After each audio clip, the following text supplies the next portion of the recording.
Good day, guys. Ademola Badmos here. Welcome once again to my YouTube channel. If this is your first time, please do not forget to like and subscribe and press the notification button because it promises to be exciting moving forward. So we have been able to achieve page object modeling in the sense that we have been able to make sure our code looks neater and smaller by hiding our elements using the fixtures folder and creating more commands underneath to work as our object files in the commands folder and in the command file that we expanded via the support folder. What we did was we added a particular dependency called the Cypress field command to be able to achieve that. After installing it, we set it up by importing it here, and we went ahead and we started changing all the commands. I can as well just remove the command here. I can remove the command here. There's no point staying there anymore, and I can put it here. Now, the beauty of custom commands is you don't need to be importing anything because they can be easily accessed. They are accessible throughout your code. You don't need, as long as you've already imported them properly. And how do you import them properly? You go into your index file under your support folder, and every actions that you create, you import them. It's important to leave the commands file there because it is in the commands file that you have imported, that you have actually set up the command to be able to work. So that is how Cypress will recognize it. So for for the lecture today, why don't we push what we have to a Git repository? So let's see how we can interact with a Git repository. So let's get started. Let's Which one should we use? There are so many to use. Sorry, I just like to Google things online. So forget about this. So I don't know which one we should use. People are used to GitHub. But I think we could try. As you can see, I've been using GitHub a lot. You see, even my tab suggests it. But why don't we just try something different together?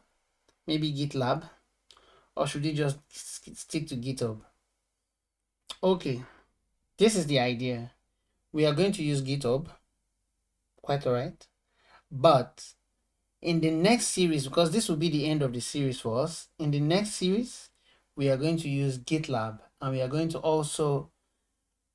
start a project from scratch. It's going to be a huge project. We are going to start a project from scratch. We are going to get a new site that will be able to do some things and move around. And once we are done with it, we are going to push it to GitHub. We are going to push it to GitLab and also connect to a CI/CD pipeline. So it's going to be a big package. So you don't want to miss the next series of playlists that's going to be done. So this will be the last of this particular series of playlists, and the next series of playlists will start soon. So let's use GitHub for this. To get GitHub account is quite easy. You can just sign up for one. This one is just a new one that I signed up for recently. Just get to GitHub and you see sign up, then you follow the procedure there. Just use your email, and I would advise you, once you do that, also remember to use your once you do that, also remember to set up your tokens, your SSH token. And also, let me just quickly show you that if you're on GitHub, set up your token, your access token, you come to the developer settings. When you get to developer settings, you see personal access token, then you set it from there. It's quite easy. That's all you need to do. You can check all the boxes in the developer token, like if you want to generate a new token. I've already generated one, but if you want to generate a new token, well, I need to put my password. Can I even remember my password? Let's hope I can remember the password. Oh, okay. Let's hope. Okay. Okay. Now this is funny. Can I remember? Okay, this is the one. So this is it. You come and you try to generate your personal access token, It is recommended that you allow it to expire, but if it's your personal one that you're just using to play around, you can give it no expiration.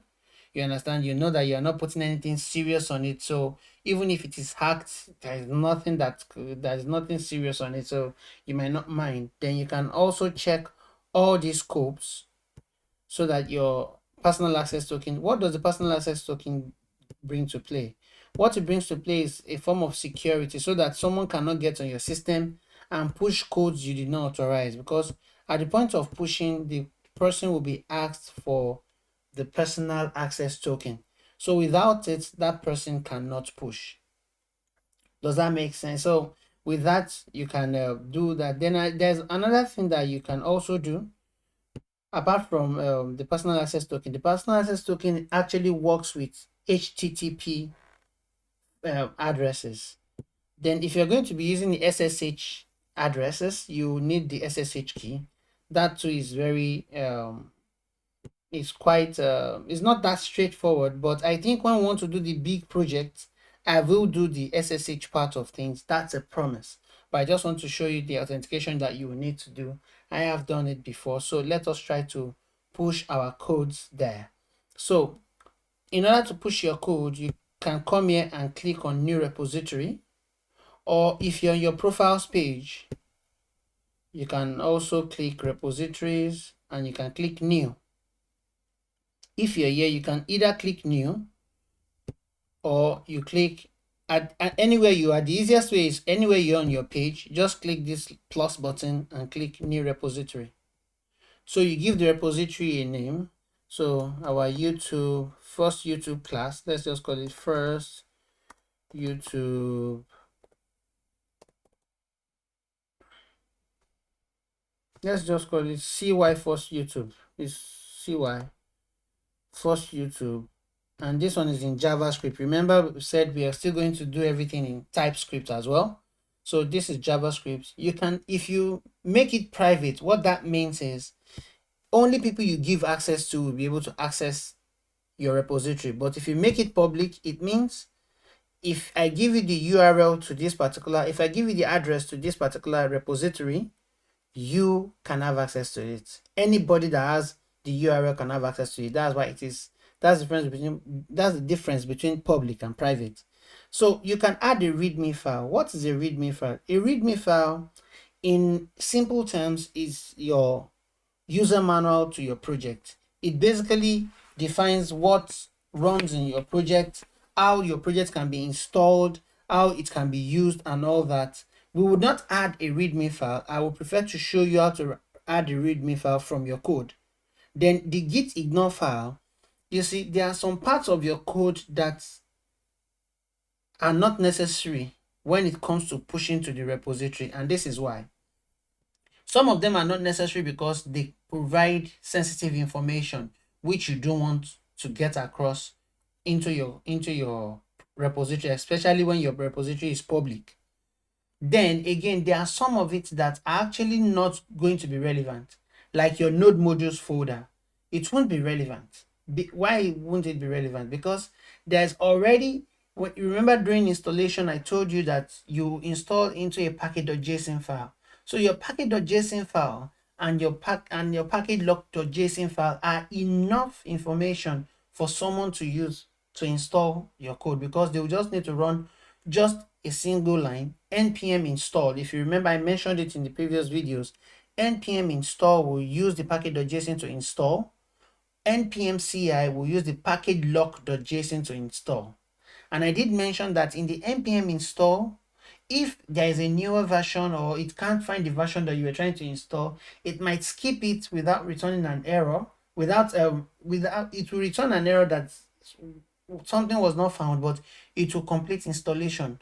But with an npm ci stands for clean install, the installation would not complete. So that's the difference. But we don't need to add the git ignore, we'll add it from the code as well. So we just click create repository. So with this done, you can follow this command to start creating all your projects, right? But because we already have an existing project, what do we need to do from our project? Let's try to just get this to work from inside our project. So how do we do that? To get this to work inside our project, let me see if I've enabled this. Yes, everything has been enabled. To get this to work inside our project, we need to create an empty Git repository into our project. Because if you try any Git command presently in our project, it won't recognize it. As you can see, it says fatal because there is no Git repository here. We need this .git ID inside our repository. So in order to get that done, we initialize an empty Git repository like this by typing git init and we hit enter.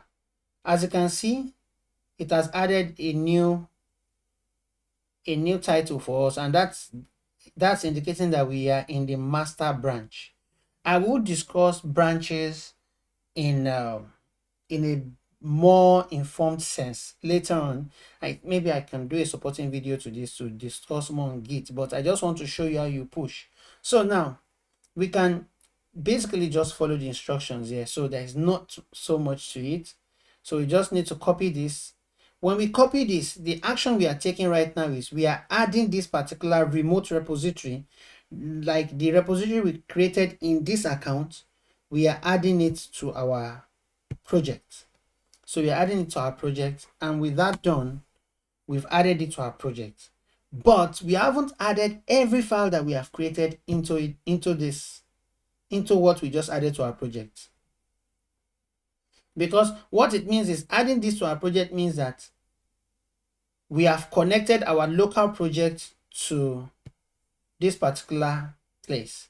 If we refresh this, nothing happens. It remains the same. But we need our code to reflect on this particular repository, but we've established a connection. So what we need to do is we could either do this git add and start adding the name of the files and their various parts, relative parts individually. Like we could do, let's say, git add package. Okay, let's first do a git command here, git status. Git status, as you can see, it shows everything that has not been added, right? I think that makes sense. So now we can decide to start adding these files one after the other by saying git add package.json. We press enter, git add this, or we could just do git add and just do git add full stop and everything will be added. But we don't want to do that now. What we need to do first is we need to create the readme file, the readme.md file, and we also need to create the .git ignore file. We could create them on one line by just doing touch and putting space, and it will create both files on, or we could create them one after the other like this, git ignore. Now, all these git commands, later on you will know about them. I will talk about them extensively. So if we do a git status again now, you can see that there are so many other things there. So now with that being done, let us quickly add some things into our git ignore to make sure that we don't take those things into the eventual codes. All right, we want to make sure we don't take some things into the eventual codes. So we open our git ignore file, and in our git ignore we'll add our node modules to it. This is how we'll add our node modules. So it means everything inside node modules is added. There are some hidden files that shouldn't go with it too, like the VS Code file. It is also generated by VS Code. If you are using a JetBrains IDE, you will need to add a .idea. Then there is also an hidden folder called this. Now that we've added these three, what else do we need to add? Over time, we will see some other things that might be necessary to add, like maybe when you are using environment variables, we'll try to use that in some places. Maybe when we get a project that requires username and password, we'll keep our username and password in an environment file, so we don't need to push it along into our CI/CD. I hope we can get a project like that. But I've gotten something that would help us in the next series, which will not be Amazon. We'll use something better and we'll be able to create something that looks like a serious project. So with all this added, I think we are good to go. In the next video, because I don't want to overstretch this, in the next video we are going to complete this, push it, then after pushing it to the repository, we will now come back and create branching, explain branching a bit, then we'll use the branch that we create, we would use it to update the readme, see how a typical readme should look like, and we will round up this class. So see you in the next video. Have a wonderful day.